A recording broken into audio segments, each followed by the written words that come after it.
meeting to order. Again, this is a work session. We have some special guests. I'd like to recognize the honorable commissioners we have with us here. John Underwood, thank you for being here, and Rick Cargill. Some people say Cargyle, it's Cargill to me. But thank you, gentlemen, for being here. And we have our hospital administrators, Donald Jones, Fed Medical Center, our hospital administrator, and our assistant administrator, Jeff Huff, and the CFO, the man with the money, handles the money. And it's good to have Mike Freeman, who's the chairman of our hospital board, with us. The purpose of this meeting is to give an updated report on the state of our hospital. And this publication from the Alabama Hospital Association, I hope, Council, you've had time to read that. This publication, to set the tone of this meeting, I'd like to read a couple of things here. Would you please listen? It says, rural hospitals are the lifeblood of much of Alabama. They provide emergency medical care to those in need and preventative health care that sustains rural communities. They employ thousands of hardworking Alabamians and drive local economies through their payrolls, purchases, and infrastructure investments. Now listen to this, please.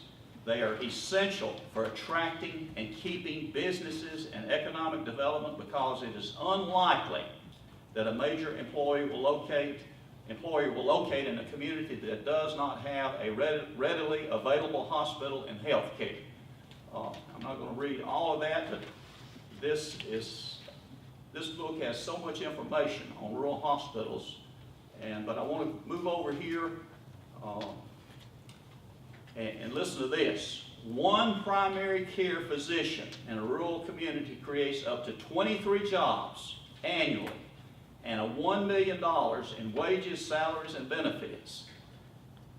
Annually, rural hospitals contribute nearly $650 million in payroll and benefits. And then I want to read this, the financial challenges. Alabama's rural hospitals have an average operating margin of only 1.1%, with 45% of rural hospitals operating in the red. Additionally, more than half have seen an increase in bad debt and charity care, as well as an increase in costly emergency department care. Now, we've had 5 hospitals in the state of Alabama closed. I have one other comment I want to make, and then if the council wants to make any comments before we begin our presentation.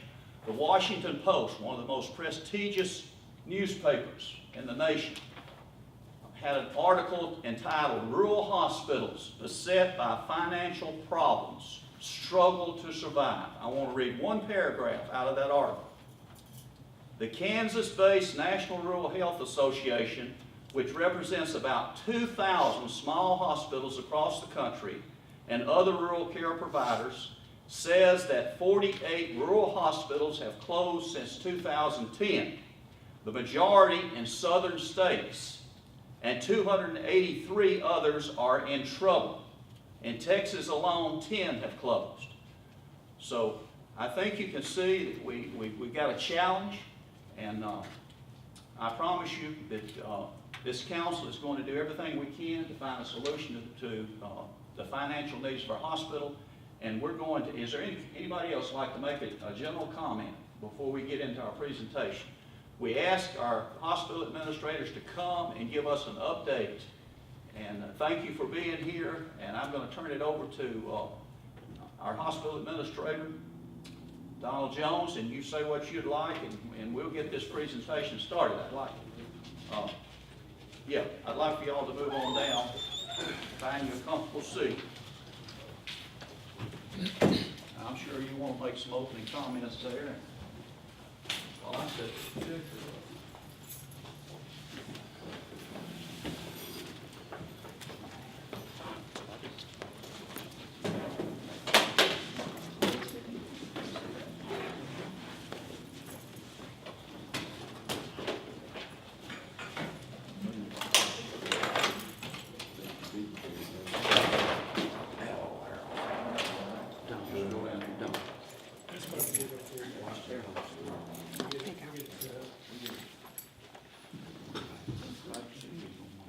No, that's fine. It was that bottom paragraph. That he wrote it down.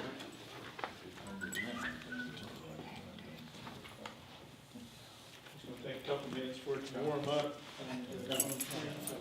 Well, our projector's warming up. I want to say a gracious thank you to the mayor and the city council and those of you that are here tonight. The mayor talked about the challenges, but I can tell you, working together, we can absolutely face these challenges and not only survive, but to be vigorous in our growth, to sustain long-term health care for this town and this region. And we're pleased and honored to give you some facts and figures, and also to ask for your help tonight. We'll cover in three major points. First, the community impact. Mayor Nelson already alluded to some of that, but we want to give you some specifics about the hospital and our long-term care. Financial update, and then we'll end with some strategic initiatives. The hospital currently employs about 319 full or part-time employees. Our annual payroll, $13,633,000. That's not chump change. That's some big dollars right there on some annual payroll and benefits right here in Fayette. We have 8 local physicians. We have direct and secondary employment impact of 502 jobs, and that comes from the Alabama Productivity Center, the University of Alabama, from a study they had done a few years back. So quite a viable business as well as a service for those in our region. We had a little over 1,000 inpatient admissions last year. Emergency department visits, 13,814. That's about 39 a day. Surgeries, 1,500. Outpatient registrations, 35,642. And then our resident days in the nursing home, about 43,000. Our nursing home is 122 beds. Last year's average daily census was 119. That's a big number. And at the chamber meeting a few weeks back, I talked about, if you stop and think about the souls every night that are sleeping in the long-term care area of our hospital, it's touching, and we do a great job there. And I want to talking about great jobs and awards. And my time is limited. I get excited talking about the awards that we have been bestowed with. But here's the latest one. April the 16th, the government, CMS, put out their first ever 5-star rating, 1 being the least, 5 being the best on patient experience. That's 3,553 hospitals in the country that their scores were released. There are 2 hospitals in Alabama that got 5 stars, and Fayette is one of them. The other one was in Monroe County, in Monroeville. That's a 7% in the whole country that got 5 stars, and one of them is ours, to use the mayor's personal pronoun, our hospital. So in Alabama, only 3% of the hospital got a 5-star rating. Women's Choice Award for both best emergency care and long-term care. And I promise you, less than an hour ago, I was going through the mail for today. It took all day to get to it. And we got another Women's Choice Award for the top 100 hospitals in the country. Top 100 hospitals in the country for Women's Choice. Oh, thank you. So, let me keep on with our awards. DHA, Volunteer Hospitals of America, we get top performer in 3 areas: surgical site, ventilator-associated pneumonia, central line infection prevention. Joint Commission, top performer in key quality measures for last year. And there's the patient experience too for the top 100. Becker's Hospital Review, one of 2 hospitals in Alabama to make the list for nurse communication. Only 62 in the nation made that list, and we were one of the 2 in the state. For long-term care, resident satisfaction, the top 5%. And one of America's top nursing homes by U.S. News and World Report 2 years running, 2013, 2014. And then the American Healthcare Association in 2014 recognized for our quality initiative for reducing hospital readmissions. And then excellent quality scores and survey results. The Department of Public Health comes in and does annual surveys. They can come in unannounced too. For 8 years, we have not had a deficiency in nursing in the nursing homes. That is really unbelievable. All this is just a backdrop to remind us about what a gem we have in our hospital and our nursing home. Right here in Fayette, people forget about what we've got right here, and it is extraordinarily important that we all work together to secure our future. Jeff's going to talk about financial update. One thing I'll say, the mayor alluded to it, this is not unique to Fayette. These challenges that we're facing are across the industry, but they're manifested more in rural hospitals because of just our environment and our reimbursement structure. So thank you again for your attention. Thank you, Donald. One thing I want to say before I give a financial update is how powerful the message that Donald just shared with you as it relates to what we talked about, the challenges we're facing. And that specifically is, it's not a quality care issue, it's a financial challenge issue. This hospital is an excellent hospital, provides excellent care. These are reputable, independent, outside organizations who are looking at Fayette and saying, you've got a fantastic hospital there. You provide great care, great patient experiences. So keep that in the back of your mind. So how are we doing financially? When we met with you guys last June, one of the messages that we stated was that, the hospital's doing okay. It's not in financial dire straits. We're not about to close. That statement is still very true today. But we also talked about that there were some signs on the horizon that we all needed to be concerned about.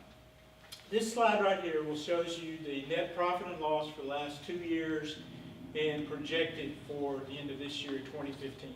When we met last year in June, we reported the 719 loss.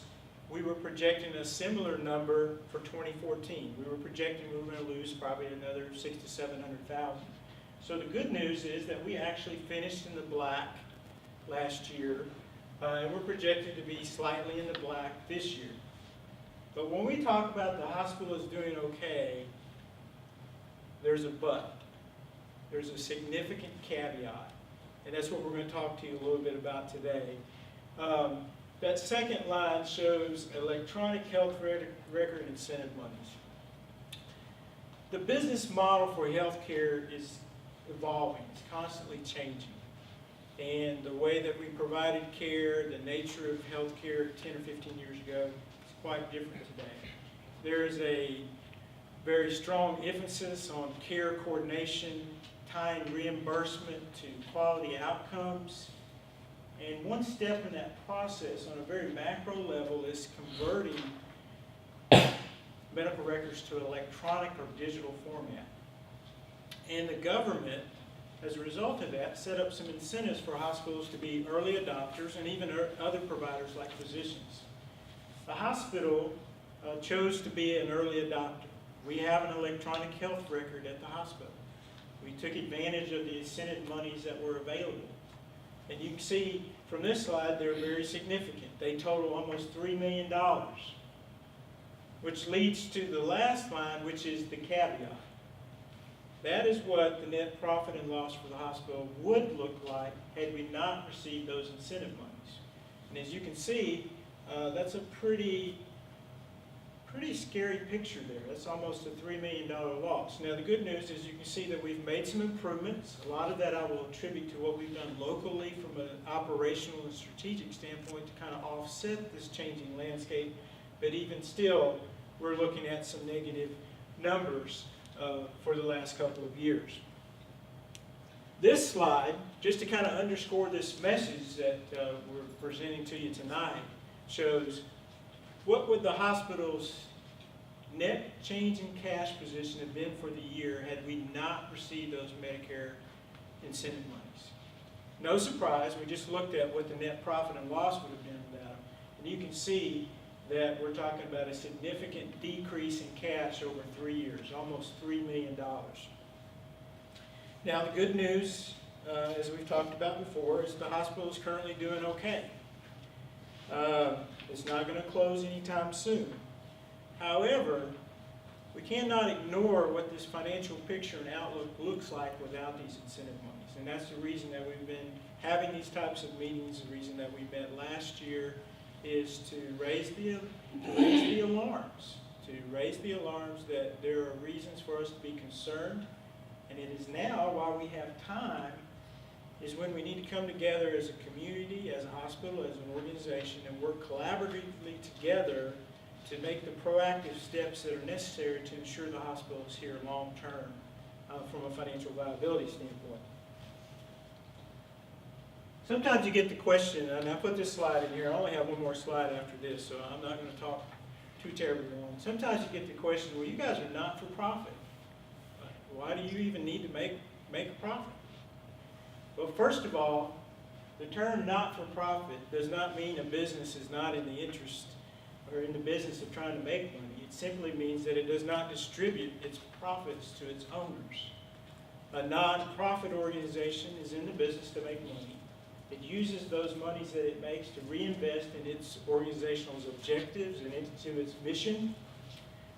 Generally speaking, most charities, most public service organizations are going to be not-for-profit. Fayette Medical Centers are not-for-profit. Anything that we generate from a profit standpoint, we reinvest back into the facility as it relates to the level of care that we're able to provide to the citizens of Fayette County. This slide right here shows that for the next, through 2018, we have almost $3 million worth of major capital needs. It's very important to have a positive margin and to generate positive cash flow. You need that so that you can meet your annual debt obligations. You need that if you want to pursue new business development strategies. You have to have cash on hand to meet these kinds of needs. So yes, it's very important that we not just try to barely get by, but that we have a positive margin so we can maintain the level of facility and the level of care we've all grown accustomed to. You know, one of the dangers of having a luxury long enough is you begin to kind of take it for granted. I know I talk to my kids all the time, the hot water heater goes out, all of a sudden everybody is very appreciative of hot water. But when it's working, you just kind of take it for granted. Last slide. I just want to give kind of a general update. We talked a little bit about this last year when we met at the town hall meeting. You know, what are some of these challenges? Why has the landscape for healthcare changed so dramatically in the last few years? It's putting such a burden on rural hospitals. Like most issues, there's a number of contributing factors. But probably chief and foremost is that there have been significant reductions in Medicare and Medicaid reimbursement over the last several years. Even today, I think I saw something come out on the internet that there's a 5% reduction in hospital Medicaid payments, Department of Mental Health, and so forth that's coming out of the House committee budget. That's another potential decrease in reimbursement. Your rural hospitals serve a higher percentage of Medicare, Medicaid, and uninsured patients. So it just puts an additional strain on rural hospitals, and that's the reason that rural hospitals are struggling. As Mr. Jones indicated, we're not in this boat alone by any stretch. This is not unique to Fayette. In fact, we're probably better off than a lot of our facilities at this point. We're much better off from the standpoint of our community coming together and having these discussions now in a proactive fashion than down the road when things are much more concerning and much more troubling. The other things that I have mentioned up there, we've talked about before out, the state of Alabama's decision not to expand Medicaid is a negative impact for hospitals. Physician recruitment, even recruitment and retention of our clinical professionals is always a challenge in rural areas. We compete against urban markets who often pay more, and it's difficult to maintain a competitive salary, at least be in the ballpark, while trying to operate in a context of a background where your reimbursement's decreasing every year. And then the last thing we mentioned earlier is just the fact that we have an aging facility. It requires that we invest capital in it on a regular basis to maintain the level of care that we are currently receiving.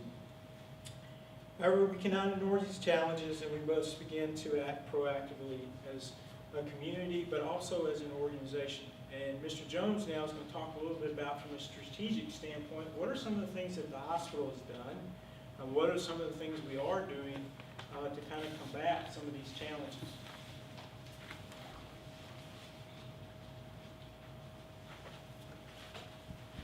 Thank you, Jeff.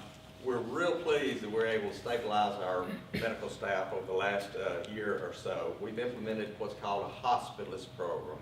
It's a model whereby we can use physicians to serve and to take care of the patients that are inpatients, that are inside the hospital.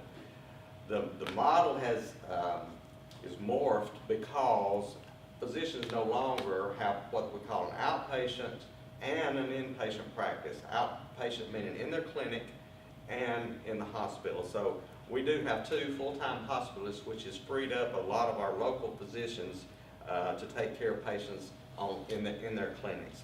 Our New Visions program began the end of March. This is a medical management program. It's a growth opportunity for our hospital.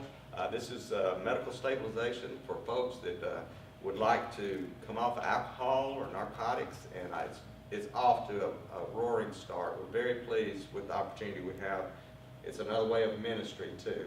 We're looking at that. It's not just financial, but it's a way that we can help folks who have made a decision, and we are helping them to go a different direction in their life. We've renovated our outpatient clinic thanks to many of you who came to our open house and ribbon cutting last week. What a great suite that is to have our outpatient clinic, and yeah, we're real proud of that. If you hadn't had an opportunity, come by. I'd love to give you a tour of that new space. We just completed more upgrades, but we finalized OR, our operating room, laparoscopic equipment, and same-day surgery renovations. So these rooms, we listen to the voice of the customer on our satisfaction surveys, and they talk about it being an old building. Well, it is an old building, but what we've done, we've painted, we've secured some furniture from DCH that was just in their warehouse. I mean, we've got some new window treatments and brightened it up, and it's a different place. In fact, I heard this morning we had a patient that had surgery before, and they came back and they said, wow, you've redone your room. So we're doing a lot of work internally on just making sure that we're presenting the best care that we can, and part of that is our surroundings. We recruited a gynecologist. We did not have that service line. Dr. Ted Cox has already performed some surgery here, and I really appreciate Mike's help with that. Dr. Cox has been very well received. He's a strong clinician. Our medical staff already knew of him. In fact, a lot of the patients that he cared for in our neighboring town came from Fayette, so now he's able to provide that care right here in our own hometown. We transitioned last year to Team Health, which provides our emergency department physician coverage, and it's a system agreement, but it's working out very well for us. And then Jeff mentioned this a minute ago. We improved operational performance by over $1 million by being careful when it comes time to replace positions and just watching our expenses. So those are some things that we've completed. And here's some things that we're working on. Some strategies. We need to continue our growth in our outpatient rehab areas, particularly as it results to our long-term care. These are what we call Medicare Part A stays. These are rehab, 21-day in our nursing home area. It's a need, and we want to meet the need. We are meeting it, but we want to continue to do everything we can for both outpatient rehab, swing bed for the acute care hospital, and then what we call skilled or Part A for the long-term care. And then a continuous emphasis on expense management. We can't rest on our laurels. We have to make sure we're watching every dime, every piece of linen, every light that we might not need to be on, all the supply usage. I mean, the management of all kinds of waste management, lots of things that our teams are working on just to make sure we're doing the very best we can on containing and reducing our cost of operations. Adequate market coverage. We consider, of course, Fayette County is our primary, but our secondary market and critical to our future is Lamar County, South Lamar County in particular. So we might have been reticent on taking care or looking at our reach, our stretch, our influence. So we're paying attention now to what we can do to help ensure great care for those folks, not only in all of Fayette County, but in South Lamar County too. Our ongoing physician recruitment efforts, you can recruit physicians, but they got to be the right physician, and they need to provide a service that complements what we've already got. We don't want to be flippant about the way we just add physicians. They're hard to attract anyway, but we want to make sure we have the right mix, the right, Fayettte's got its own personality, and we want to make sure long-term that we have the right players as far as physicians go. And I'll just say this, I've been doing this a long time, I've never seen a more committed, clinically strong, community-minded group of physicians than what we are blessed with right here in Fayette. And then quality and patient satisfaction. I've already alluded to the awards. We measure ourselves, we compare and benchmark against others. We report every month. We have scrutinists.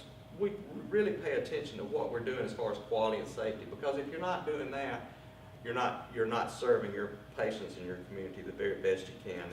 Patient satisfaction, we already alluded to a lot of that. I'm real pleased with the progress of already the work that we've done, but the continued progress on that. And then our community education.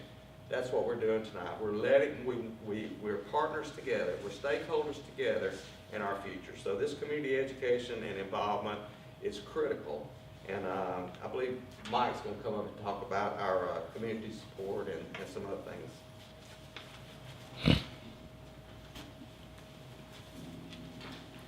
You know, when we came before the community approximately a year ago, we told you that we needed, or we were seeking, $1 million commitment from the community, and a sustainable $1 million to come from the community towards the hospital.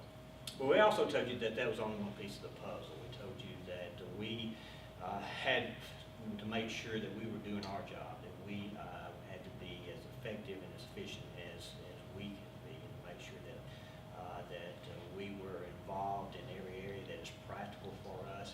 And hopefully with this quick overview of some of the strategic initiatives, and that's not all of them, but believe me, we have a board full of them, but we couldn't just spend not that amount of time here tonight on them. But I hope that shows you and indicates to you that we understand we have a major role too. We have a major piece of that puzzle also to plug into, because we would not go to the community, we wouldn't go and ask the community for their resources if we're not doing our job and if we're not being efficient and effective.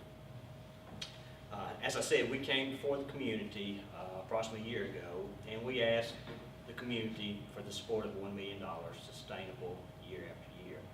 And that number wasn't a number that was just plugged out and pulled out of the air. If you can remember back to maybe some of the financial slides that Jeff shared with us, in particular the profit and loss or the cash flow slide, it talked about, with the EHR monies being out of there, approximately $1 million shortfall or $1 million negative cash impact on the hospital.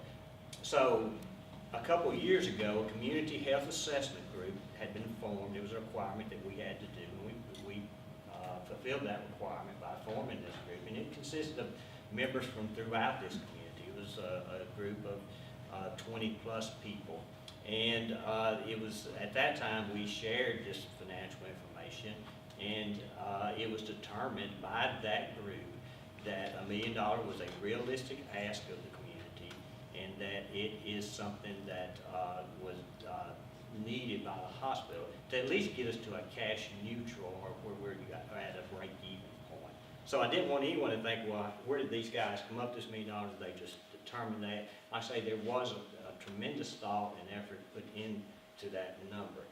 And I want to give you a quick update on where we stand. What did we achieve? As I said, we started about a year ago on this journey and on this process. And I'm very happy to say that we have received support.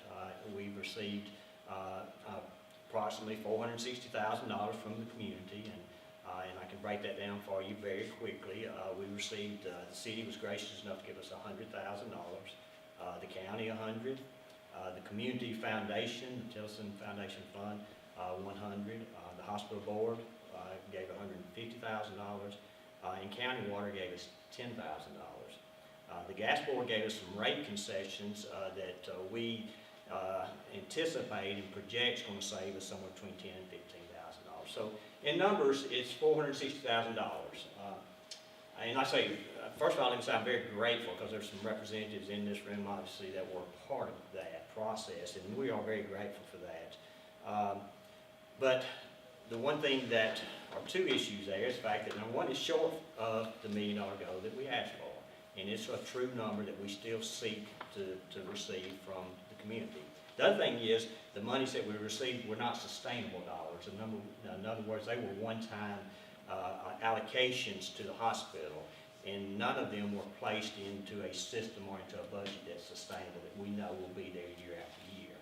We want to come to you guys every year, or every how often you want us to give you updates, because it is our hospital, and we want everyone to be fully vested. We want everybody to have full knowledge of what's happening up there behind those walls. So we come before you at any time, but we do feel it's very important that when we talk about the financial monies from the community, that it becomes a budgeted item, or an item where it's there year in and year out. The other thing that when you start looking at the monies, obviously the two groups represented in this room have become the two that are the largest stakeholders and the ones that people are going to look towards. That being the county and the city of Fayette. I dare say that the hospital is obviously it is one of the largest assets of the people, and thus it has the need, and I know you guys have the desire, guys and ladies, have the desire to make sure that we are viable. You know, I can't even imagine the landscape of this community without the hospital. As the mayor stated, as been stated in all types of literature and documents, the impact of not having a hospital community, the economic impact, the inability to recruit industry. So those are just some of the updates I wanted to give you on the community support. I knew I missed the wrong area. All right. And we want to give you a couple of takeaways from the meeting, and then we want to open up for any questions that you could possibly have. But first of all, challenges for rural hospitals are real, and they're not going away. Now, Jeff and I have this little philosophy that he uses a bear theory, where if there's a group of people running from a bear, then you don't really have to outrun everyone. You just got to outrun the other people. Some paraphrased it somewhat, but and that's what we think somewhat with hospitals. We think that the pendulum will swing. We think there are better times and hopeful better times as far as reimbursement goes for hospitals. Now, there's no guarantees with that, but we are very, very hopeful of that. But we got to survive to get to that point. And I want to jump to this next one real quickly, and this is kind of a recap of some of the things the mayor shared with you. Is there's a lot of communities. From 2011 to 2014, 5 rural hospitals closed in Alabama. Of the hospitals that still exist, 45% of those are operating in the red. More than half have seen an increase in bad debt, charity care, and costly emergency care. A lot of people are using the emergency room as their general practice physician now. And that is true of us. We are experiencing the same things that you are seeing here, that this is stated. Rural areas have a higher or serve a higher percentage of patients covered by Medicare and Medicaid. Again, we fall right there. Our community, we have as a percentage, we're 25% greater than the rest of the state as it relates to people 65 years and older, which is going to refer basically to your Medicare patients. So we have a heavier per capita burden than, say, a Tuscaloosa or a Jefferson County. One interesting thing, well, let me tell you, I feel so grateful and blessed to live in this community and to call Fayette my home. This unique community, as I say, Fayette, and its uniqueness doesn't come from because we have problems that other people don't have, or issues that other people have. We have the same issues. You see, all these people have, and these communities have the same issues we do. Where our uniqueness comes into play is the fact that people within Fayette, when they are faced with difficulties, when they're faced with problems, those stakeholders tend to come together, both elected officials and business and city leaders. And that's what we're seeing today. I took the opportunity to call some of these communities, to just call people within those communities, some leaders within that community. Because I wanted to know, it's a lot better for me if I can have a true picture of where we're headed, what are the consequences of not having a hospital. I mean, in my mind I had it somewhat, but I wanted to talk to someone that had lived through that. And I took the liberty, and I didn't share this with you guys. Sometimes I do some things I don't tell you. But I took the liberty to call some leaders, some that I had somewhat distant knowledge of, and some I did not, to just ask them, you don't have a hospital longer. What impact has it had? Some thinking, what they're going to say. Pretty much the common theme, and we talked, and they talked of how it was a ripple effect. They talked how it was a domino effect for their community as far as the loss of business, the loss of health care, the strain on the community, and even some went to the point of some lives that it has cost because of not having that access to emergency care. And then I asked, well, why are you calling? Why are you asking? What's your point? And I just shared with them some of the issues that we're going through, some of the crises, some of the difficulties that we're facing, and I shared with them that. But I then went on to tell them and talk to them about the things that we are doing to counteract that. And the underlying theme from all of them was, man, I wish we'd have done that. I wish we would have started the process early enough to make a difference. Because even the ones that late in the process started some of the things we're doing, it was too late. You can't turn a large ship around in a mile or two. You have to plan well in advance. We started this journey some time back, well before even Donald came here. We started this journey at a time the hospital's doing okay, but we could see that storm coming, and that storm is still out there, and it's still coming. But let me go back to the proud and unique aspect of Fayette. There are a lot of smart people in this room. There are lots of very intelligent people in this community, and I know that when we put our minds to it and our heads together, that we can make it work. Is it easy? No. Is it going to cause some discomfort with some? It possibly can, but the outcome and what we have to look at is one, the outcome, the positive outcome, but also the alternative. And as these people spoke in these communities, we don't want to see that. So, in just takeaways from that, as I said, we're seeing that, not only in Alabama but throughout the country. We're so pleased that we are seeing, the community reach out and to know that we are all in this together and we all have a vested interest. And I say, the final takeaway is just that the community involvement and support is critical to making sure that we are successful long term. We have all the elements in place, guys, ladies, guys. We just got to make sure that we come together and use them. So with that, we're wrapping up our presentation part, but we would be glad to answer any questions that you have. And again, Mayor, we just appreciate Thank you. We are going to have a question and answer Okay. session here. I'm going to ask the council, when we take the projector down here, to come back up.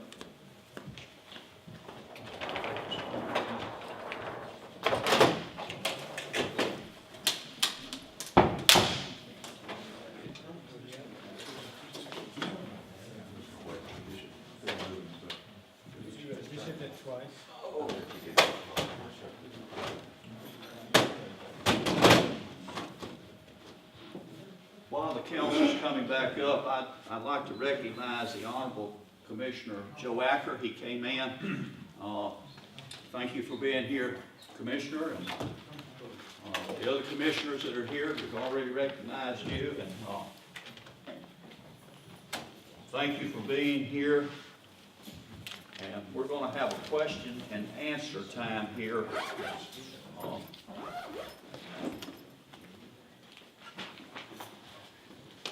We've got one, needs to get some coffee.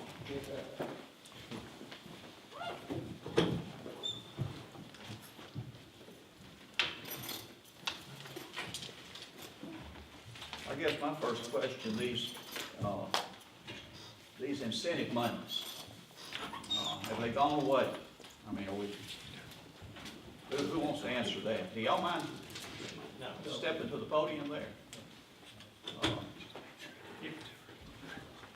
Well, now I regret to turn the PowerPoint off, but if you remember on that slide, it said about 1.5 million 2013, 1 million in 2014, and 500,000 for this year. So to answer your question is yes, they're going away. This is the last year. We actually still have to test for those dollars. We fully expect to meet the attestation for that and receive those dollars. But after this year, after 2015, there will be no more one-time EHR incentive monies. And there's some penalties that come by. You know, there was a footnote on there, I didn't talk about it, but, you know, we talked about the fact that, you know, there was an incentive program to encourage organizations to be early adopters. But there's eventually a penalty actually built into reimbursement if you don't eventually convert to an electronic health record. So down the road, if you did not convert to an electronic health record, you'd start seeing your reimbursement decrease. But the short answer to your question is, yes, those are going away. What have you done with the 450,000 donation that was given by the community last year? Well, for this year, Yes, sir. yeah, for this year. Well, the 100,000 for the community foundation was specifically tied to the OR improvements. We saw the laparoscopic equipment. The other 200, the other 360 roughly, really just goes against our annual capital investments. For this year, we will spend roughly about $1.2 million on capital. What we did in the OR was close to probably about 400,000. And the laparoscopic equipment upgrades and the renovations, outpatient clinic renovation was in excess of 200,000. There's been other new equipment that we've had to purchase, OR beds, ED stretchers, and so forth. And it just, on an ongoing basis, it's very common for us to spend about $1 million in capital a year just to maintain the level of facility and quality we have now. That's $1 million that we have to generate in positive cash each year, or we will begin to be backing up. And that goes back to the point we talked about before, that it's important that we have a positive margin. Now, for rural hospitals, part of getting to a positive margin is operationally and community support. The monies that you raise that come in subsidize the operations of the facility and help generate that positive cash flow. Yeah, while you're up there, how much free care we providing to the community? I think last year was about $8 million in total revenue. This year, I don't, truthfully, off the top of my head, I don't recall. But it's Big number. It's a big number. Yeah, it's just a big number. But good question. You know, that goes back to what we talked about before, is that for rural hospitals, we serve a patient population that is, from a percentage standpoint, Medicare, Medicaid, and uninsured is going to probably be at least 80% of all the patients that you take care of. You know, so very small percentage would be what we call insurance. Any other questions for me while I'm here? Open it up for any questions. Which one dare take my question? I'm sitting down if Jason has a question. Okay. No, shortly after coming on the council, it wasn't long till, you know, it was apparent there were, you know, you guys had we had the meeting at the Civic Center.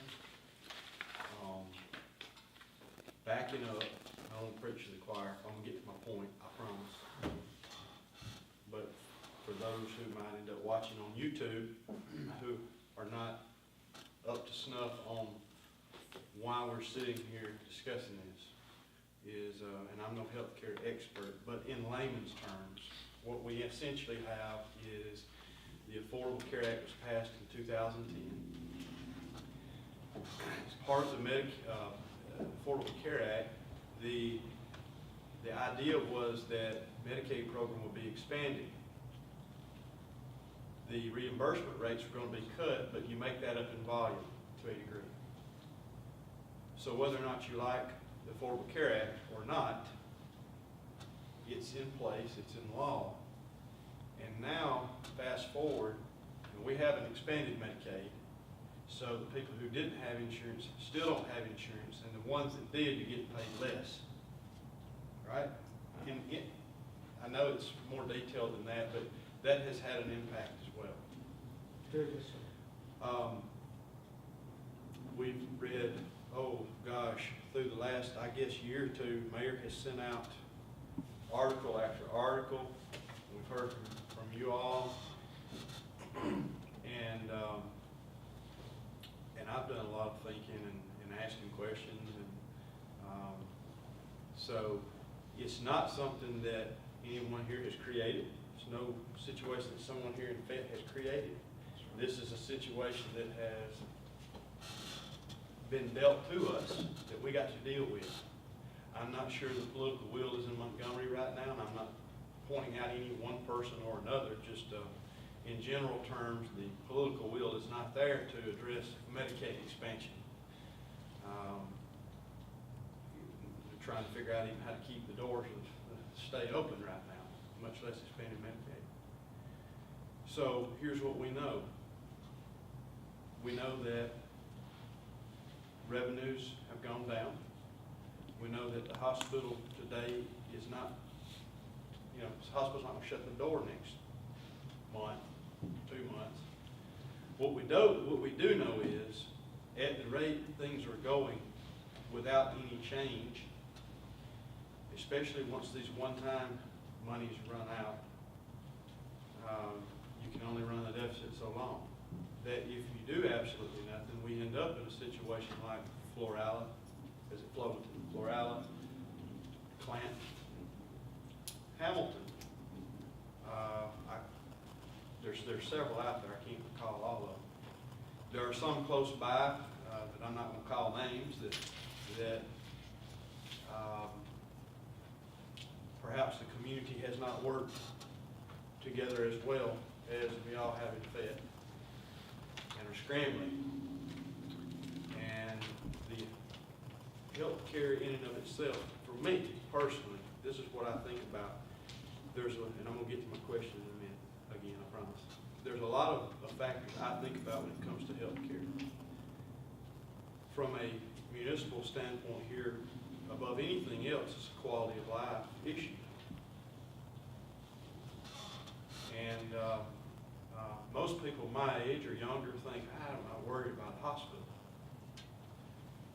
You think hospital, a lot of times, you think folks who've retired, or that kind of thing is on folks' minds. I think about eating supper at my house and getting choked and not having a hospital. Then what? Well, I'm probably a goner. But living in town, if I happen to get choked and none of the females at my house can help me out, they might can get me to Fayette Medical Center quick enough to save my life. Without it, I'm hopeless. And I think about those things. I do think about the impact it has from a financial aspect as well. You're talking about the largest private employer in the county. 319. And that's not a sweatshop. Those are good jobs. And the money made on those jobs gets spent downtown. It gets spent at the grocery store. I hate to go back to the early 90s, but it has a trickle-down effect, so to speak. And so we've given the one-time money. I think everybody understands how important and how vital. Aldott wouldn't be coming here without that hospital. It's true. And the prospects of other businesses certainly would be out. And it's hard enough trying to attract as it is, as you all well know.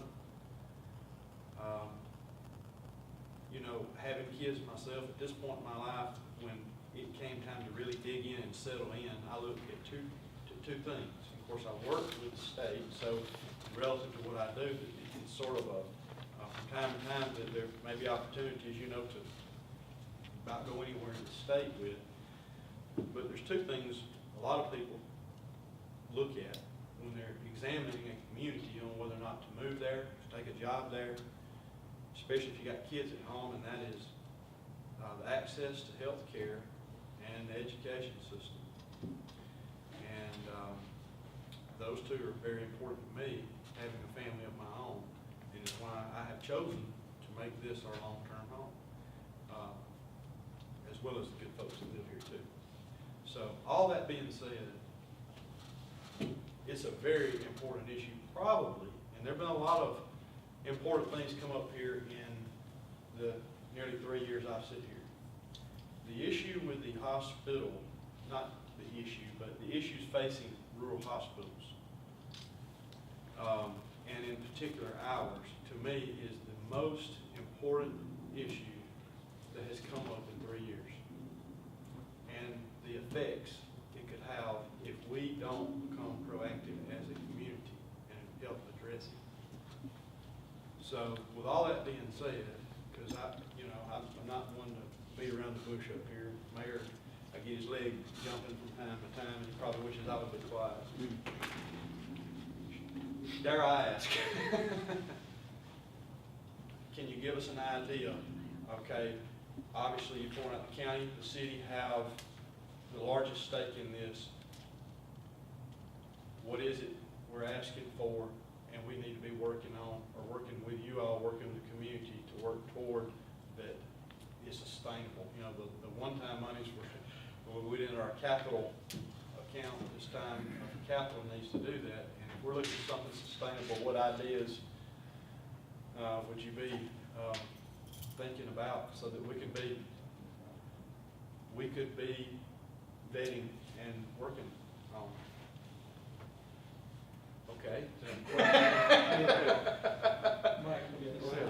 The room will answer that one. That question's so easy, I'm gonna let Mike.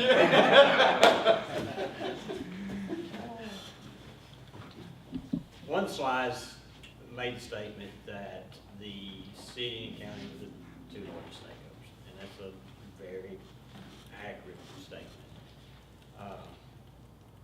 So with that being said, Jason, with it being said that $1 million is a justified number, is a number that is, in our mind, achievable within the community, then that would, if you take the two entities and divide it, put you somewhere around $500,000 each. I don't know the budgets entirely of either group. I dare say there's not $500,000 laying around that can be freed up to go, to the hospital at this time. So then that would beg the question of, is there a place for new revenues? Is there the opportunity for some new revenues earmarked specifically for the hospital? And then you talk about taxes. We like to talk about that and to talk about such. But I would think that if I was sitting on the council, that is an area that would need to be looked at. And I think that what you have to do is to see the justification. You have to, if you decide to do something of that nature, I think that you have to see the return, because it is almost a business type decision. If we're going to impose something on our citizens, is the return justified for what that it would cost them? those are the type things that, you know, that I would look at as, you know, a council person, to try to determine the fairness and the equitable way to fund the hospital. I think everyone's in agreement. Everyone here is saying there's not, I don't think so in this room that would stand up and say, hey, I don't think the hospital's ready for it. You know, I have heard that people have stood up and said that there's possibly we're crying wolf, that I don't think it's as dire as they say. And my response to that is, you know, I'm a citizen. My vested interest truly is in what's best for Fayette. And these are true numbers. You know, we have no desire, no need, no, you know, it doesn't play into either of these guys' hands to present something that's not accurate. So it's very accurate. You know, and that's, you know, bears truth through the fact of the hospitals that have closed in other communities. So number one is, it is legitimate, it is there. So we're all gonna have to buck up a little bit and see what's, you know, determine the best way to, you know, to achieve the goal that we've set for the community. And I hope that was a very politically good response to a very loaded question, because, you know, that's the way I feel. Again, it becomes a decision of the council, it becomes the decision of the commission, and both of you have different circumstances. You know, both of you have different issues that y'all are currently, you know, dealing with, and we're very, I mean, you know, the commission has, you know, their laps full, just as you guys do. But we have to come together, and as I stated, and I mean this sincerely, that is one of the unique things of Fayette. We all do come to the table. We all do roll up our sleeves, and we say, we would have to get this accomplished, and what's it going to take to do that? And that's what's going to have to happen here. And I think the city will possibly go about it in one manner, and the county will probably go, you know, at it in a little different manner. So, you know, with that being said, do you have an idea as a council? Can we ask the question? There you go. As a council, you know, talk about this. Like I say, you know, this process started some time back. So I know that you guys are not just hearing us and then waiting a year to hear from us again, and that's the only time you're thinking about it. I know the type of people you are. I know that you're very concerned about this community. The roles you guys play, you're not doing it for the money. You know, you're doing it because of your sense of community, your sense of wanting to better the community. So I know that you've had to, you know, in small groups, large groups, or whatever, somewhat talk about it.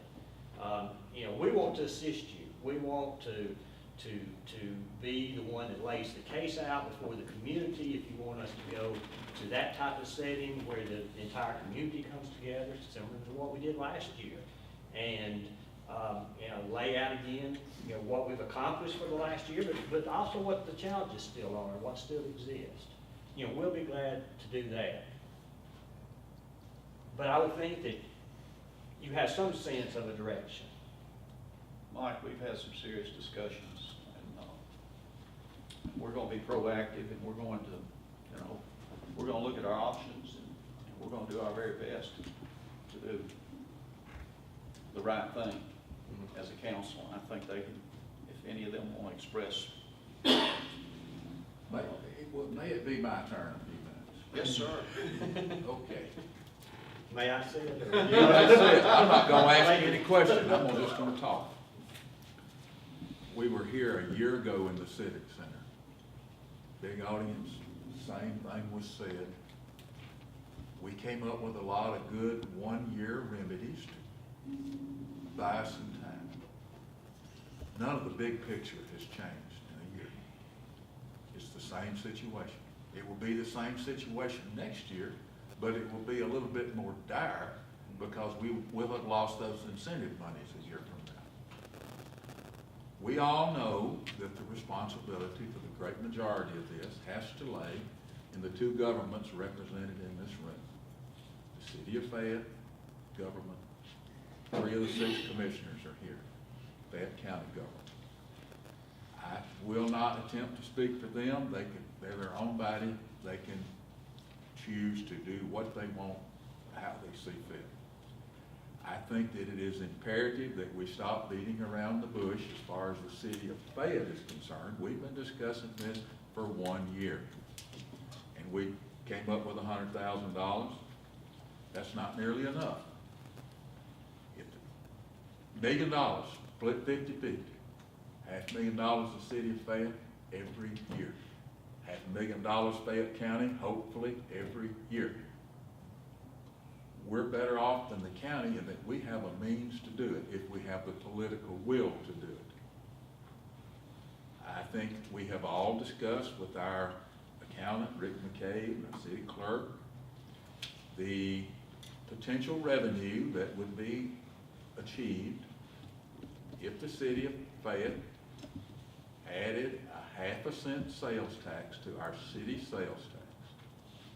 And Rick is not here tonight, but I understand that, Mayor, would you want to tell me your best estimation of what a 1/2 cent sales tax would be?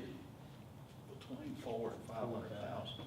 Between $400,000 and $500,000 a year. Now, if the city of Fayette were to enact a sales tax, an increase of 1/2%, it would have to be with some very good stipulations built into the ordinance that we passed to enact that. We would want accountability from the hospital on a yearly basis. We would want some agreements that, that this was for a set term of years and thereafter to be renewable at our option. That's just two of the that I can think of off the top of my head that I've discussed with various members of the city council. But if we're going to do this, and I don't see any alternative, we need to put this in effect October 1 with our new fiscal year with the city of Fayette. Which means we need to get, it is middle of May, we need to get on with the discussions of the absolute details of how we want to write our ordinance that increases this sales tax. And make sure all the bases are covered. And then we need to get it ready and pass it so it will be, the state will have time, and everybody will have time, and the merchants will have time to adjust their tax structures so it can go into effect October 1. That is the $400,000 to $500,000 that the city of Fayette can do. Yes, nobody wants another sales tax. It didn't kill us when we went from 8 to 9. It won't kill us when we go from 9 to 9 1/2. It's not pleasant. I'm not a tax and spend liberal, but Lord knows. But when you're faced down the road within 5 to 7 years, you're probably going to lose your hospital or pay 1/2 cent more every time you go to Walmart or the dollar store. It's a no-brainer. Now that's half of it. The county commission, they're on, they do what they see fit. But we have done our part then. All right, that's my challenge. Let's get on with it. I like Councilman Harden's answer a lot better than mine to your question. Now, there has been a lot of thinking, talking. The mayor asked me the other day, with regards to this, do you have any idea? I said, well, I've got ideas I thought about, and I said, I'll put it on, kind of shoot you an email with it, see if actually you got that. Kind of going along what Mike was saying, if you did something like that, have it effective October 1. That's your fiscal year beginning and ours too. And then beginning, since we meet twice a month, second and fourth Tuesdays, beginning with the first meeting in September of 2016. And each year thereafter that said tax were in effect, that the minister, you guys, would come before the citizens through the council to give a state of the state. you know, 2 years from now, what if the politics can, you know, change on a dime in Montgomery and Washington? 2 years from now, let's say the state of Alabama says, we're gonna expand Medicaid. That may create a different ballgame at that point. May not, I don't know. But it could happen. But beginning with like the first meeting in September of 2016 to have a state of the state, so to speak, from you guys of the financial health of the hospital. And each subsequent year it's in effect. And then beginning the second meeting in September of 2019, it would come back up for a vote to rescind or renew for an additional 4 years.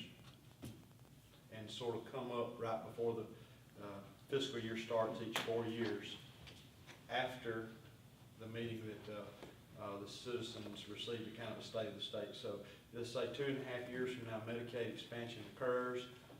That following year, the people who didn't have insurance and now qualify for Medicaid will start using the facility. Revenues go up to a degree that, you know, we're doing good. But the council would have to, at that point, either rescind it or renew it. So it wouldn't be, okay, it's on the books, it's there. And that is a fear of every citizen, you know, that's the thing. Now, once it goes down, it's there. But to set it up in a way that it would be mandated that this body each 4 years vote to renew or rescind that half cent based on the state of the union, if you will, each year that the hospital would give to hopefully bridge the gap to get to that point where I'm just going to tell you, I see a day in the future, it may be 5 years from now, but I think eventually the state of Alabama will end up succumbing, and we'll have to do something different to with regards to Medicaid. It's eating up a significant portion of the general fund budget right now, and to the point of ludicrousy. So, and I know they've got things going on down there. I don't know what that's going to look like at the end of the session or special session if they have one to address fiscal problems. But that's just sort of my off the top of my head idea with respect to if the city went forward with that, how to kind of set it up so that there are some, and I think y'all find this fair too, you know, city would be being accountable by helping in the hospital, being accountable to the citizens by saying, here's where we stand, here's where we stand. James. Yes, sir. I think we all, this body here, ready to do what Mike made mention. I think what we need to do, we done got to the point, we need to meet and set all these guidelines out. We don't have to basically talk anymore about it. That's right. We need to move now.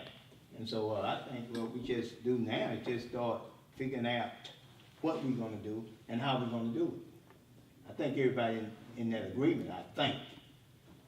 I feel, I mean, I'm ready to do that too, but I would like to see us have a public meeting and Well, with the we've talked merchants about of having another where, public of meeting. what's gonna happen, and let them come and express their views, because I had some of them before when we thought I'd we were like to do gonna. that next month. And, but I Sooner the mean, better. Well, Mayor and councilpersons, I'd like to make a statement. This doesn't need to be said, but I just want to say they're asking for $1 million, that's a lot of money. But this leadership team here, from Mike to Don to Jeff, to Kathy Griffin, Michelle Robinson, they're not just good administrators, they're above average. And I think I can judge that. Well, let me close this meeting by saying that Donald Jones, you have been a blessing to this community. Your leadership, all of these new initiatives have made a difference. And you couldn't do that without Mike and Jeff. And, Thank you, sir. but you're a tremendous leader, and we appreciate what you're doing. Thank you. And how it's making a difference. telling the presentation. Yeah. And it goes throughout the organization, that quality scores don't just happen. And, but when they come and ask for $1 million, they've looked at it closely and sincerely, and you can trust what they say. And we want to thank you That's right. for what you've done for this community with our hospital. Mayor, can I make Difference one you comment make. before you close the meeting? 'Cause Yes, sir. I think this is important. I stated this a couple of times earlier. You know, one of the concerns when you have a meeting like this, when we met last year, there were a lot of rumors circulating about the hospital, and the hospital was gonna close. There was a lot of stuff going on in Pickens County. We wanna state again very clearly that the hospital is not currently in any kind of financial dire straits. The hospital is not about to close. We're all talking about taking proactive measures to ensure 3 and 4 years down the road, we don't get at a point of no return, that it's too late. You know, I've used the analogy these guys have heard me use before. You cannot pull the parachute 10 feet off the ground and think you're gonna be okay. And that's what we're trying to do here, is get the message out that we gotta work proactively, but that the hospital is okay today. So we don't want people to begin to think, well, the hospital is in trouble again or anything like that. So just wanted to say that message again. Okay, and I'd like to thank our commissioners for being here. We appreciate you a lot. We want to work together. And so thank you for the presentation and the update. Do I have a motion for adjournment? Wait. We got, You trying to close it out here. I just want to make sure, I think we're all agreed, like Cedric said, like I said, it's time to move. And Linda had a great idea about a public meeting. Somebody said, next month. Let's get on with it. Let's put this on the agenda for a work session to start working on the ordinance, the parameters of the ordinance. This is May, and we're gonna go through the summer doldrums pretty quick. And if we don't get on with it like we're all inspired to do right now, we'll miss the October we're not deadline. going to drop the ball. All right, so let's, We're not going to. I'm fired up, we're gonna do what's right, and I think everybody here is fired up. So, that being said, I'll let you close your meeting. You sure? Yes, sir. You wanted to say something else. Now, the only thing I was gonna say is, going on what Linda was talking about, a public meeting, maybe if we wanna go ahead and, before we leave, and throw a date out there. But we gotta get an air conditioning unit at the Civic Center first. Right. That's it, $3.1 million that you have in capital needs. Well, we have capital needs too. But thank you. Thank everyone for attending the meeting. And again, this will be on our city website. Also, we're going to see if we can get it on Channel 8. And also, it's going to be uploaded to YouTube. Do I have a motion for adjournment? Motion. Is there a second? All those in favor of adjournment, say aye. Aye. Meeting adjourned. Thank you, sir.